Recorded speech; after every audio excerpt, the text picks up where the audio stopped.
Okay.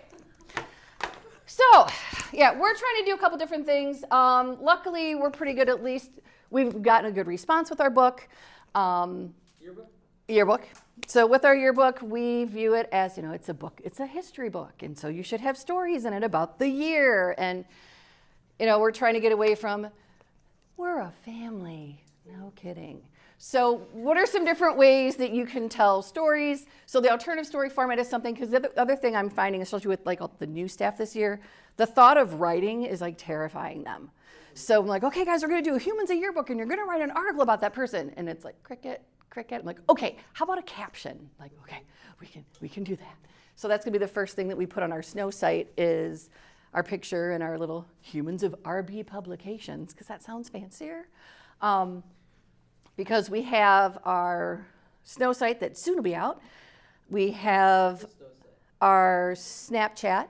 What is a Snow site? Yeah. School newspaper online. They're actually here presenting, so that you can buy a subscription from them. And then I know that Niles West News uses it. KEMPA uses it. Lots of schools. Lake Zurich uses it. So that way we don't have to know how to make all that stuff. You can just kind of plug and chug. So you can decide on your formats and setting things up. So yeah, we're learning how to do those things. And again, you have the alternative story formats on there as well. No, it's kind of like WordPress. Okay. So it's an online program. So a lot of their things it's like WordPress, but it's amped up a little bit more so students can use it to put their info out there. Because I know last year I attempted to devise a newspaper club. Clubs don't work. Because it's like, okay, who's going to stay after? Who's going to make it? We made one issue. So by doing something online, you can get your stuff out there faster. So with alternative story formats, again, what are some ways? Because some kids don't like to read. And as an English teacher, that makes me sad. But we want people to look through our books, and they will get intimidated if all they see are blocks of text. When I was at the last JEA conference, there are some schools that are even almost getting rid of their copy, which I'm like, what? No. But doing the alternative story format kind of helps break things up, make it a little bit easier. So the alternatives, keep in mind that all your stories don't have to just be text. You can break things up. You want to draw them in with other elements. You can use blurbs, quote blocks, photo captions, polls, maps, text boxes, all these different kind of elements, things that you would even find like on a website. You can put that stuff in your book. And a lot of times, sometimes the best stories are told with only photos or graphics. So you don't have to write a thing about it. Are you cutting the story? No, but maybe. So what we try to do as a staff is before we even start on like a yearbook spread, you come with what are the different stories I want to tell on the page? Then what's the best way to tell that story? So for one of them, obviously, it's going to be the copy. But maybe I want to do a feature on our soccer team isn't as good as Johnsburg, so when we win it, we're really excited. And so a couple years ago, what the boys did is every time they won, they took a locker room selfie. Thankfully they were appropriate, and we could use them in the book. But we had a little mod where it's like, we won 6 games. Just go with it.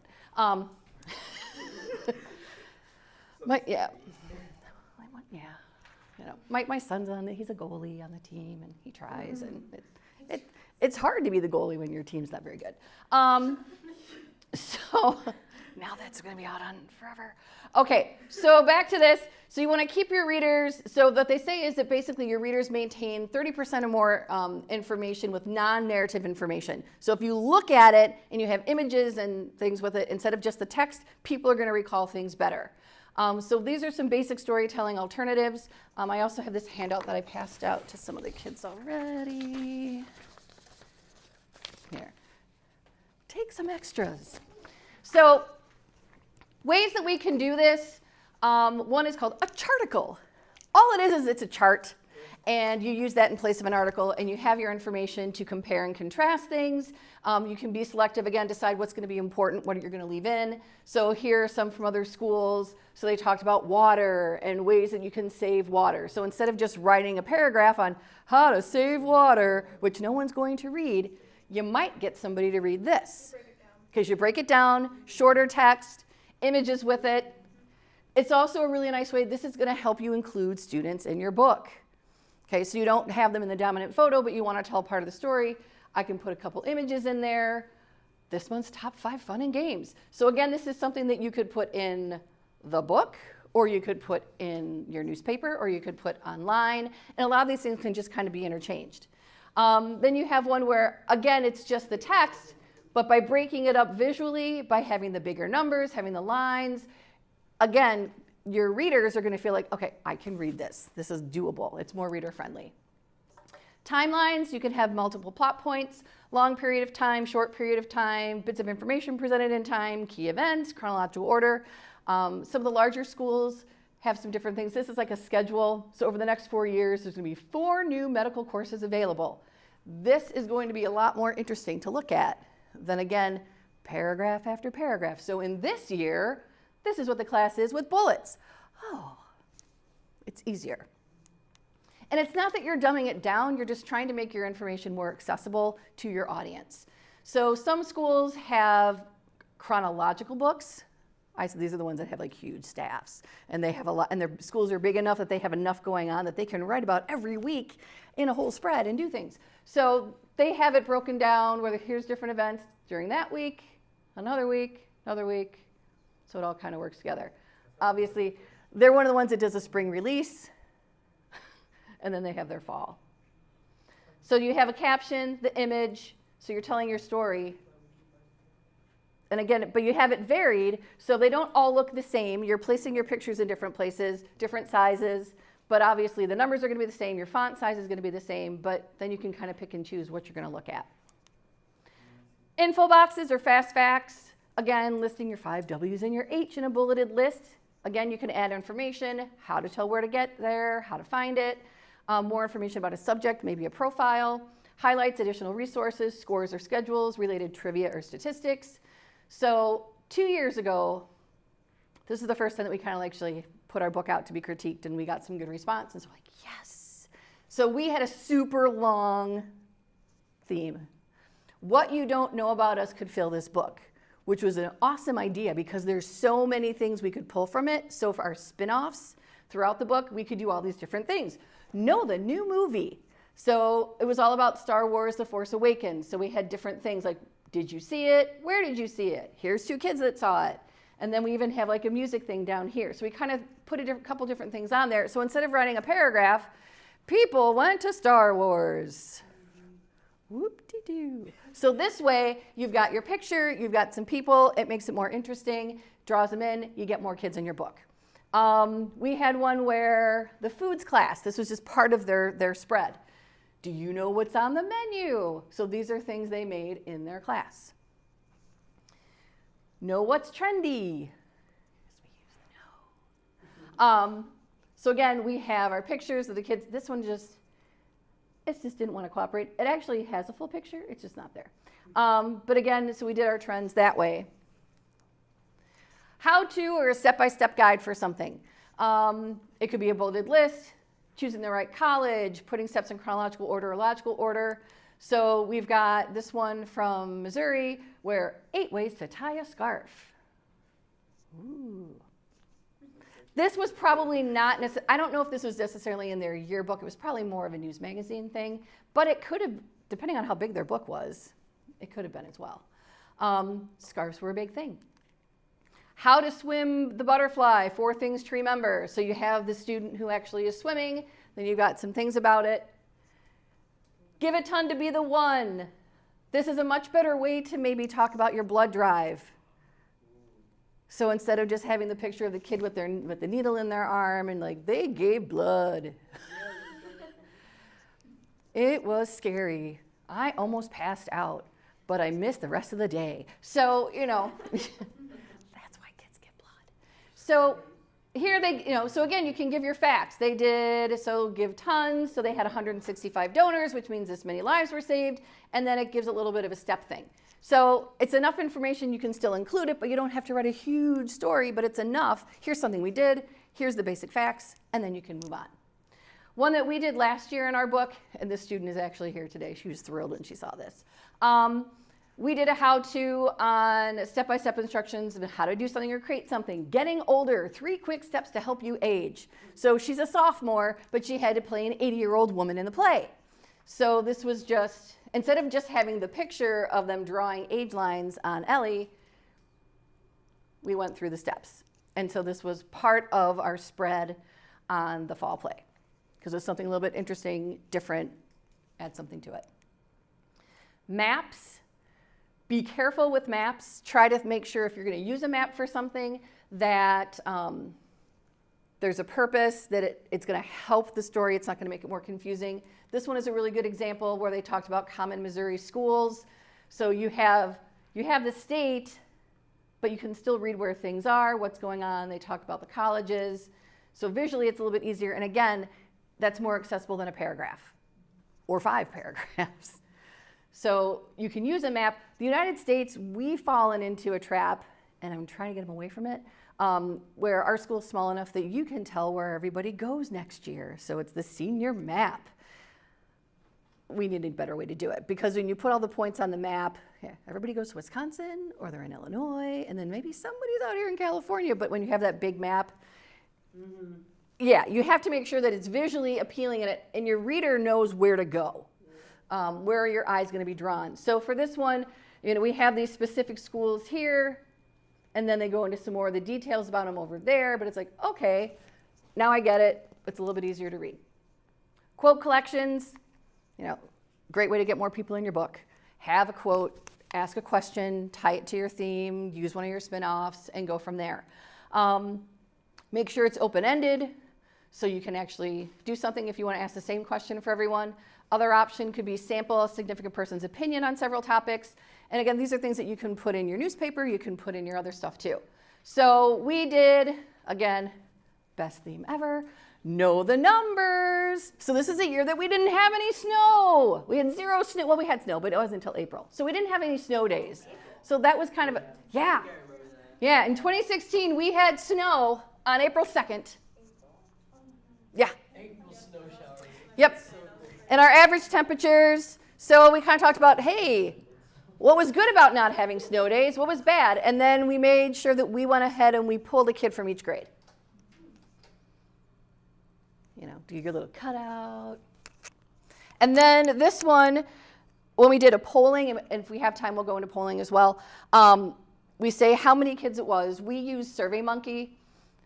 We're finding out that it's not always as effective as we'd like to kind of survey the students and get answers. But we did this, so it was here's our winter poll. So we just asked them, what was your favorite winter activity? And so the kids talked about different things. So we have snowmobiling, attending Winterfest, that's up in Lake Geneva. This is the year that cars went through the ice, and we had kids that were there. Yeah, because they parked where they shouldn't. They go to Wilmot, because that's what you do. Have the kids work there. Going ice fishing, and then, okay, what's better, ski boarding or snowboarding? What's the best hot chocolate? So we just kind of pulled some different things, throw them on there. I like how they do that. Yeah, best coffee. Okay. So yeah, so you guys see how you can just kind of ask a question, but you can make it look more interesting, and it's just going to add another layer of content and coverage on your page, because people like visual variety. This is a really cool one that they did. Sarah Nichols. So what she did at her school, so pointers from shooters. So you got your little ha ha ha. And so they have their tips on how to play a great game. So they have action shots of the players. They've got their little quote. It's super cute. Last year we did one with foreign families. Yeah, we live in Richmond. We're not very diverse. So the fact that we have some kids that are bilingual or multilingual, we decided to do something on that. So we told short stories about our student body. So we have our family pictures, and then we have little details about each one, a little bit of an interview. So that takes up a little bit of space again instead of one big chunk. Oh, I just noticed you guys have the apostrophe 19 and like the Yes. Is that yours? This is yours? Yes. We just started doing that this year. Yeah, that's our. Yeah. Instead of saying freshman or sophomore. Yep. Takes up less space. Easier to read. Cleaner too. Yeah. You can annotate a photo or diagram, provide additional information about what's in the photograph, cost of a prom outfit. We are super proud of this. Okay, so here's what happened. we wanted to do our trend spread. And this happens in your book. You're like, so you ask different people to come to school and wear things. They don't come, or they forget, or it just doesn't work. So 2 of my girls last year were like, you know what? We do this for fun. I'm like, what? So they lay out clothes. So we got a piece of white butcher paper, and they brought in their outfits. So like, okay, these are the things that were trendy from last year. We stood up above the white paper. They laid all the things out. Boom, fashion spread. I love that they cuffed the jeans. Yeah. Honestly. And then, we numbered it. So it was another way. And it's something that you'll see like in different magazines and stuff. And so it really, honestly, it didn't take that long to do. So, I mean, a piece of white paper on the floor, people. Get your angle. It's that simple. And yeah, did we want to try to get faces? Sure, that'd be great to get as many people as you can. But sometimes if it doesn't work, plan B. Plus it's something different because there's like a lot of faces. Right, yeah, so you can do it in a different way. And I mean, what we could have done if we had more time is maybe even what you could do is, so I have it labeled, but maybe with it, instead of just identifying it, I could have a quote from a kid. So have a quote from a kid like, where do you buy this stuff? How long have you had this? Or who, where, I have this in every color, or whatever. You can find a way to kind of tie some kids in to that same thing. Yeah, and then we tried to do a thing on the tech takeover, talking about the different ear pods that were coming out and the VR. So again, we have our quotes from kids, and then we have the objects, because sometimes it's just, you gotta do what you gotta do, man. Like whatever it takes. So don't let your story be limited because it won't fall into a specific format. Mix and match to present information in the friendliest ways for your readers. The mods are definitely something that's popping up more. So for us, again, this was the year. We have a WISE team. I don't know if John, you guys have one too. Okay, so we usually dominate in WISE, and this was the year that we didn't, and we got the wild card, and hearts were broken, dreams were crushed, tears were shed. So it turned out, What's WISE? WISE is Worldwide Youth Science and Engineering, but basically, you take tests. You compete by taking tests. So these kids study on their own to take their tests.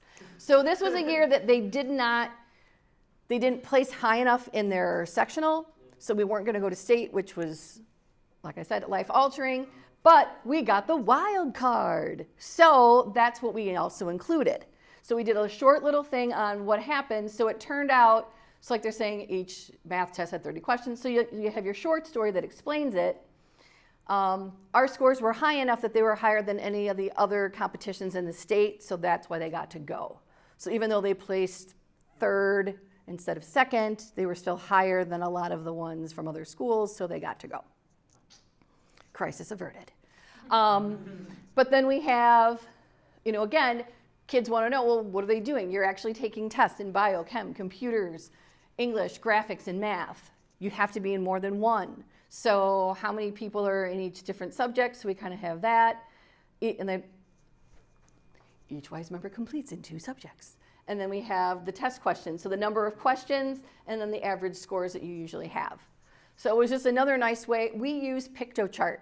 It's free to make it. And then what we also made sure is we got our hex codes. So the colors of our graphics match the colors of the theme of the book. So you only have those colors. That's it.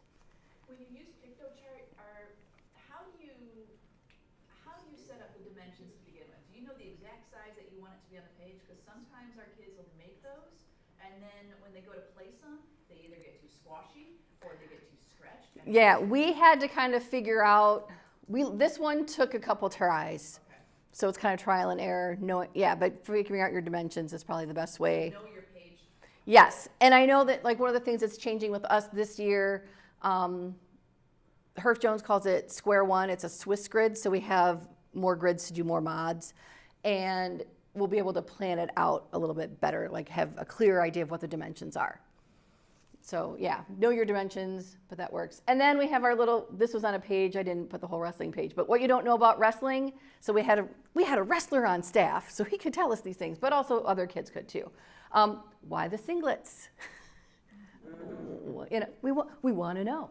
How do you win? So it kind of just does a quick little, here's just a little bit extra piece of information if you want to read it. If you know about wrestling, good for you, but if you don't, here's just something else you can kind of look at.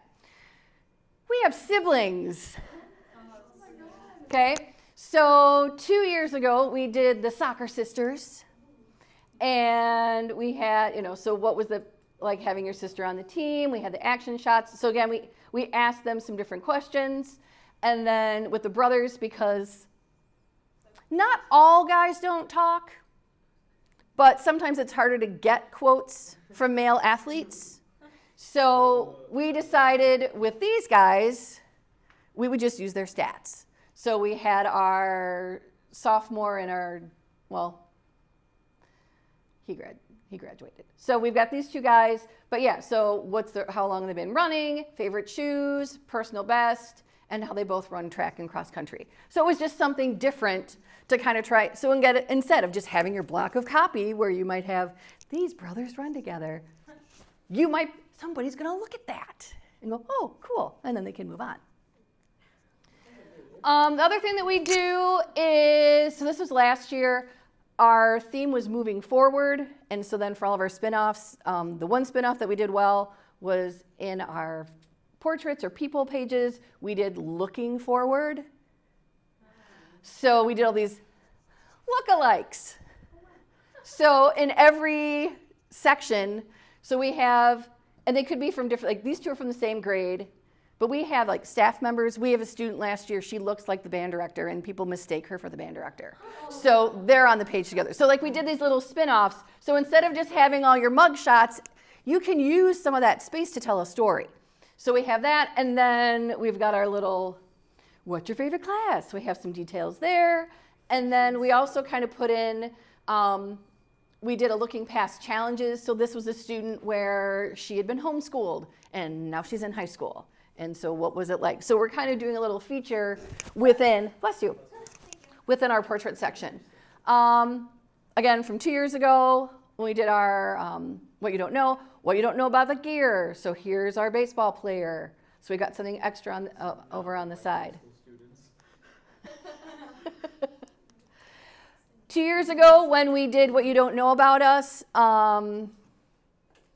we used face, and now I can't remember how we had it. But so we did this face-off because we have all these twins in the building. And so every grade, and actually seniors, we had multiples, we had triplets. So we did the face-off. So we've got, here's the two boys, and there's Ethan and Zach.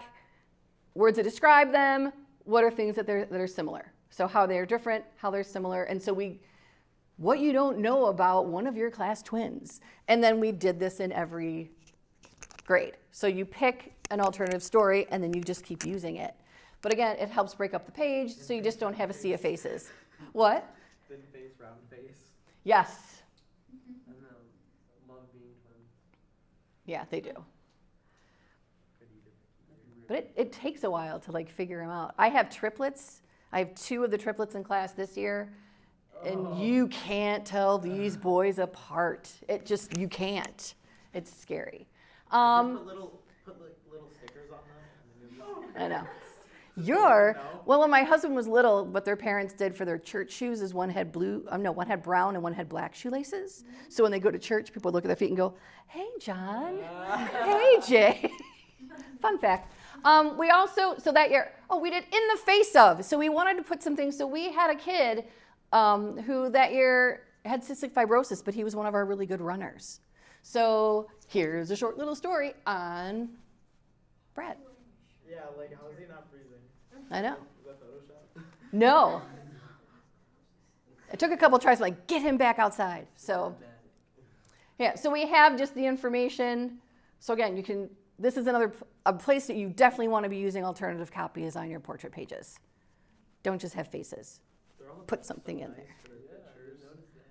They do our pictures at registration now. Well, these look really nice. We'll see how this year's turn out because kids stopped showing up for senior portraits. So now it's first day. That's the senior portrait? Yes. Yeah, so that's why they look. No, we have regular pictures for our senior pictures. That's what we're now switching to because people aren't showing up. But they said that they would still retouch them. So we'll see how that goes this year. I know. This one. That's my guy. Okay. You might know some of them. And I think there's some Johnsburg guys on there too. All right, so this is a couple years ago. There's our locker room selfie. See, I put it there. Yeah, there's Coach Decal. Grant, yeah, there's Gavin and Jack. So we have our story because again, our guys have a really good heart, but we have a really hard time because unfortunately in Richmond, football is king. So to get kids to play soccer, we just don't have as many kids come out. So it's more challenging. So this year, the big thing was that was the year that we beat BC, and Coach DeCallaway had just had his son, so his wife had their son. He was not there for that game when we won. It was a huge thing. This was right after the game. I love reaction photos. Yeah, and that's the thing. So you have those photos, and then we have like the other fun things. Like we had so that year they were doing these locker room selfies, and like I said, thankfully they were appropriate, and I could put them in the book. And we had like the magnifying glass to make sure. But it was something extra to add to the page because as you can see, we didn't have a lot of copy for it because there wasn't much to talk about. And not that, and we didn't deny that they didn't have a winning season, but you try to focus on the positive. So hey, this was one of our highlights in a really hard season. We beat these guys. And then we did another, so at that point, this was when Reed was a sophomore and he was the varsity goalie and he was replacing this amazing kid that had just graduated. And so it's like, how are you going to step up and be Luis? Because you're not, but he's done. No. Luis and Reed. That's all I gotta say.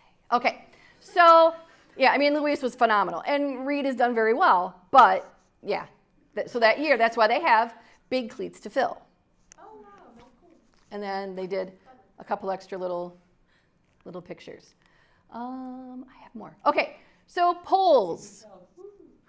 If you guys want to talk about how to do polling, we can. We don't have to. But the thing with the polls is it's another way to kind of insert more coverage. Yeah, math is really hard. Polls are something that you want to do on a lot of your academic pages because let's be honest, you don't have enough to say. Well, for us, it's a little different actually because since we're Yeah. expeditionary learning, we do expeditions. So like we have conflict expeditions. So we do a lot of things. So you guys have cool stuff. Yeah, so we go out and we do a lot of project-based stuff. Like our final last year for environmental science, we created I made a environmental coloring book. game boards and like children's books and stuff Cool. like that. Oh. Like, What the heck? like it We was have so. to take a test. Yeah. Okay, So, I I'll went have to stand for him. 24 hours straight. Yeah. it is fun. but you look at those things and how can you do that in alternative copy? How could you tell that story? So, yeah, you're probably not the only one that worked for 24 hours straight.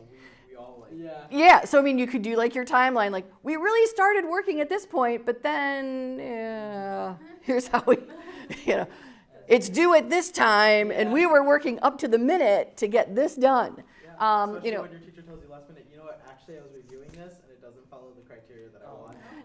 So restart. Yeah. So it's like how to cope and adjust. Boom, you just do a quick little how-to. So for us, we did the math. The thing that's really important to do is when you do polling, you need to identify how many students you're polling, and if you can have the questions. Like obviously the math one's pretty easy. We asked them what their favorite math class was, so that worked. And then we tried to talk about the election, and so we had 209 students actually reply to this one. We did SurveyMonkey, but again, look at your student body. Sometimes English teachers like to help each other, or at least in our department. So I know that if I need to do a paper survey, I can be like, hey buddies, can you have your kids do this for like 5 minutes and give it back to me? And then I know that I'm gonna get more kids to do it. Or you want to focus on a specific grade or course to get your information from. You can do that. So these are things that we asked. Do you think RB should talk more or less about current politics? And then we have who would you have voted for? And then these were things, so because we didn't come up with it, we said where we got it from because it wasn't us. I think we did this right. And same with our images, because they were not ours, we said where those came from as well. So just because you can take it off the internet doesn't mean you should. So you have to cite your sources. So we cited those. but the rest of the stuff was ours. And again, these color schemes tied into the theme of last year. We had a different colored arrow for each section. How are you getting, with your electronic surveys, how are you getting those out to students? Our school got a subscription to SurveyMonkey. And so with SurveyMonkey, it automatically, you can pick the grades and it'll send it out to the kids. The only challenge is that, So it's linked Email? to the district emails? yes. Gotcha. Thank you. I don't Yep. do that. But the other thing that people do, and what we're trying to do a little bit more of, Google Forms is the other thing. You know, what's nice is because we have Chromebooks, everybody has their student email, so we have a way to always contact kids. But you can do a Google form and get the same kind of thing, get the same kind of results. I know the one challenge we have with SurveyMonkey, if your school is small enough, you can do a free account for 100 kids. Or if you know that you only want to ask 100 kids, you could still try a SurveyMonkey and that should be fine. But that's what we found. Okay, so with the polling, like I was saying, you want to try to make sure that you're doing it right, asking the right questions. There's a whole bunch of stuff on that. But do you guys have any questions on the alternative story stuff? Did I help you? Yeah. Do you feel like you have some ideas? Yeah, definitely. Okay. Like for our homecoming, because we're a charter school, so we don't have a football team. So we have our grades, do football. We do flag football against the. That's cool. And Yeah. we go against the teachers at the end of it.